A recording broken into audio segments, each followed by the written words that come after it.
ప్రస్తుతం పిల్లలు సోషల్ మీడియాకి అడిక్ట్ కాకుండా చూసుకోవాల్సిన బాధ్యత తల్లిదండ్రులదే.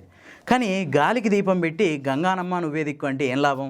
మనిషి చుట్టూ విషవలయంలా ఈ సోషల్ మీడియా ఆవరించుంటే ఎంతకని తల్లిదండ్రులు పిల్లల్ని కాపాడుకుంటారు? ఏ తల్లిదండ్రులైనా ఏం చేయగలుగుతారు? ఒకవైపు చదువు కోసం పిల్లలకి స్మార్ట్ ఫోన్లు అట్లాగే ట్యాబ్లు ఇవ్వాల్సిన పరిస్థితి నెలకొంది. మరి ఇట్లాంటి టైంలో ఆ ట్యాబుల్లోనే వచ్చే సోషల్ మీడియాకి ఎట్లా దూరం ఉంచగలుగుతారు పేరెంట్స్? మరి ఎట్లా ఈ సమస్యను దూరం చేయడం అంటే వాళ్ళకిచ్చే ట్యాబులు కానీ వాళ్ళకిచ్చే స్మార్ట్ ఫోన్లలో కానీ ఈ సోషల్ మీడియా అనేది ఓపెన్ కాకూడదంటే ఏం చేయాలి? పర్టికులర్ ఏజ్ వరకు సోషల్ మీడియా యూజ్ చేయకుండా బ్యాన్ చేయాలి. మరి దీన్ని ఎట్లా గుర్తించడం అంటే ఆ బాధ్యత తల్లిదండ్రులు చేయలేరు. ఎందుకంటే సోషల్ మీడియాని కంట్రోల్ చేయలేరు. పిల్లల్ని కంట్రోల్ చేయగలుగుతారు కానీ సోషల్ మీడియాని కంట్రోల్ చేయలేరు. మరి అప్పుడు ఆ బాధ్యత ఎవరు తీసుకోవాలంటే ఈ సోషల్ మీడియా కంపెనీలే తీసుకోవాలి. ఇప్పుడు ఫ్రాన్స్ గవర్నమెంట్ అదే చేసింది. 15 ఏళ్ల లోపు పిల్లలు సోషల్ మీడియా వాడకుండా ఈ సోషల్ మీడియా ప్లాట్ఫామ్లే అన్ని చర్యలు తీసుకోవాలని చెప్పి ఒక ఆర్డర్ పాస్ చేసింది. అంటే దీని ప్రకారం 15 ఏళ్ల లోపున్న పిల్లలు ఎవరు సోషల్ మీడియా వాడకుండా నిషేధం విధించిందనమాట. ఇదేం చిన్న విషయం కాదు, ప్రపంచ దేశాలన్నీ గమనిస్తున్న విషయం ఇది. అసలు ఫ్రాన్స్ ఏం చేసింది? అంతకుముందుకే ఆస్ట్రేలియా ఏం చేసింది? ఇప్పుడు భారత్లో పరిస్థితి ఏంది? మన పిల్లల భవిష్యత్తు ఎటుపోతుంది? ఈ విషయాలన్నీ ఈ వీడియోలో చూద్దాం. స్కిప్ చేయకుండా పూర్తిగా చూడండి. సబ్స్క్రైబ్ చేసుకోవడం మర్చిపోవద్దు. ఫ్రాన్స్ ప్రభుత్వం రీసెంట్గా 15 ఏళ్ల లోపు పిల్లలు సోషల్ మీడియా వాడకుండా ఒక నిషేధాన్ని విధించింది. అంటే Instagram, Facebook, Twitter, X, Snapchat ఇట్లాంటి వాటన్నిటిలోకి 15 ఏళ్ల లోపు పిల్లలకి నో ఎంట్రీ అనమాట. ఈ నిషేధాన్ని అమలు చేసిన దేశాల్లో ఫ్రాన్స్ రెండోది. దీనికంటే ముందే ఆస్ట్రేలియా ఇట్లాంటి నిర్ణయం తీసుకుంది ఆల్రెడీ. ఇదేం ఫ్రాన్స్ ఊరికే పిల్లలాట కోసం తీసుకోలే. రకరకాల స్టడీలు చేసి ఈ స్టడీలలో ఈ సోషల్ మీడియా వల్ల పిల్లల్లో వస్తున్న మానసిక రుగ్మతల్ని అనలైజ్ చేసి ఆ తర్వాత ఈ నిర్ణయం తీసుకుంది. మరి ఇంతకీ సోషల్ మీడియా వల్ల పిల్లల్లో వస్తున్న రుగ్మతలేంది? ఫస్ట్ డిప్రెషన్ పెరిగిపోతుంది.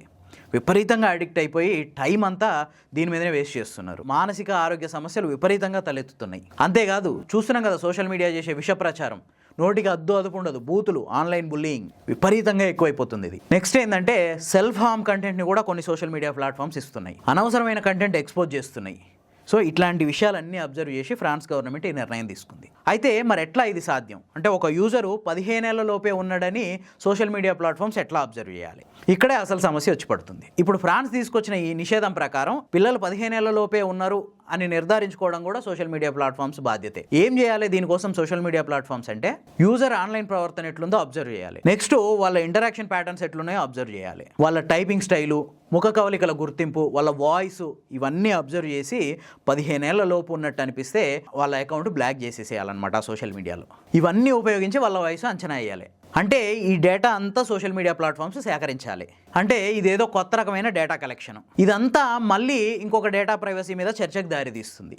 అయినా కూడా దీని అన్నిటికంటే పిల్లల భద్రతే మాకు ముఖ్యం కాబట్టి మేము నిర్ణయం తీసుకున్నామని చెప్తుంది ఫ్రాన్స్ గవర్నమెంట్. అయితే ఫ్రాన్స్ ఒక్కటే కాదు, టీనేజర్లు సోషల్ మీడియా వాడకుండా నిషేధించే అంశాన్ని ఇంకా చాలా దేశాలు పరిశీలిస్తున్నాయి. UK, Egypt, Germany, Greece, Italy ఇట్లాంటి చాలా దేశాలు పిల్లలు సోషల్ మీడియా వాడకుండా ఉండే అంశాన్ని పరిశీలిస్తున్నాయి. దీనికి ఎట్లా ప్రణాళికలు రూపొందించాలి, దీన్ని ఎట్లా అమలు చేయాలనే విషయాన్ని చాలా సీరియస్గా ఆలోచిస్తున్నాయి. అంటే ఇది ఒక దేశ నిర్ణయం కాదు, ప్రపంచవ్యాప్తంగా ఆలోచింపజేస్తున్న ఒక వాస్తవం. మరి ఈ టైంలో భారత్లో పరిస్థితి ఏంది? భారత్లో పరిస్థితి ఏంటంటే 13 నుంచి 17 ఏళ్ల లోపు పిల్లల్లో సోషల్ మీడియా వాడకం అనేది విపరీతంగా పెరిగింది. గత 5-10 సంవత్సరాల నుంచి ఇది ఇంకా దారుణంగా పెరిగిపోతుంది. రోజుకు 4 నుంచి 6 గంటల పాటు స్క్రీన్ టైమింగ్ అనేది ఇండియాలో కామన్ అయిపోయింది. చదువు కంటే గేమ్స్, రీల్స్, షార్ట్స్ ఇట్లాంటి వాటి మీద ఎక్కువ అయిపోయింది.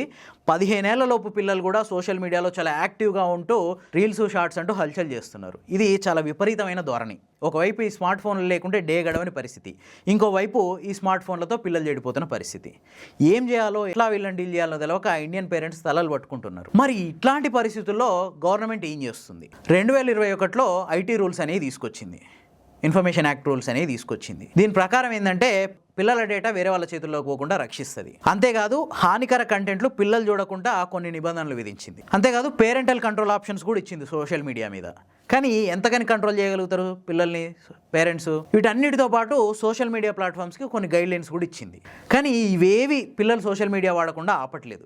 కొంతవరకు ఈ కంటెంట్ని కంట్రోల్ చేయగలుగుతున్నాయి తప్ప పిల్లలు సోషల్ మీడియా వాడకుండా మాత్రం ఆపలేకపోతున్నాయి. ఈ నేపథ్యంలోనే పిల్లల భద్రత కోసం భారత్ కూడా సోషల్ మీడియా మీద కఠినమైన చర్యలు తీసుకోవాలా వద్దా? అసలు తీసుకోగలుగుతుందా? ఎందుకు నేను ఈ క్వశ్చన్ వేస్తున్నానంటే భారత్లో రోజుకి 2.5 క్వింటిలియన్ బైట్ల డేటా ఉత్పత్తి అవుతుంది. ప్రపంచంలోనే డేటా ఉత్పత్తిలో భారతదేశం ప్రథమ స్థానంలో ఉంది. మొత్తం ప్రపంచవ్యాప్తంగా ఉత్పత్తి అవుతున్న డేటాలో 20% భారతదేశం నుంచే ఉత్పత్తి అవుతుంది. భారతదేశ జీడిపిలో ఈ డిజిటల్ ఎకానమీ వాల్యూ 31.64 లక్షల కోట్లు. పూర్తిగా అమెజాన్, మెటా, యూట్యూబ్, గూగుల్ లాంటి సోషల్ మీడియా ప్లాట్ఫామ్స్ వల్ల. ఇట్లాంటి పరిస్థితుల్లో భారతదేశం సోషల్ మీడియా మీద ఆంక్షలు పెట్టే ప్రయత్నం చేయగలుగుతుందా, లేకుంటే అవగాహన, నియంత్రణ ఈ రెండే సరిపోతాయా? ఇక్కడ ఒక విషయం మాత్రం క్లియర్, సోషల్ మీడియా అవసరం కంటే పిల్లల భవిష్యత్తు, భద్రతే ముఖ్యం మనకి. దీన్ని ఎవ్వరూ కాదనలేరు. మరి దీని మీద మీ అభిప్రాయం ఏంటి? కామెంట్స్లో చెప్పండి. మీరు కనుక ఒక పేరెంట్ అయితే, లేదంటే ఒక టీచర్ అయితే ఈ విషయం మీద మీ ఆలోచన ఏంది? ఈ వీడియో కనుక అవసరం అనిపిస్తే లైక్ చేయండి, షేర్ చేయండి. ఇలాంటి మరిన్ని మంచి విశ్లేషణల కోసం ది ఫోర్త్ ఎస్టేట్ ఛానల్ని సబ్స్క్రైబ్ చేసుకోండి.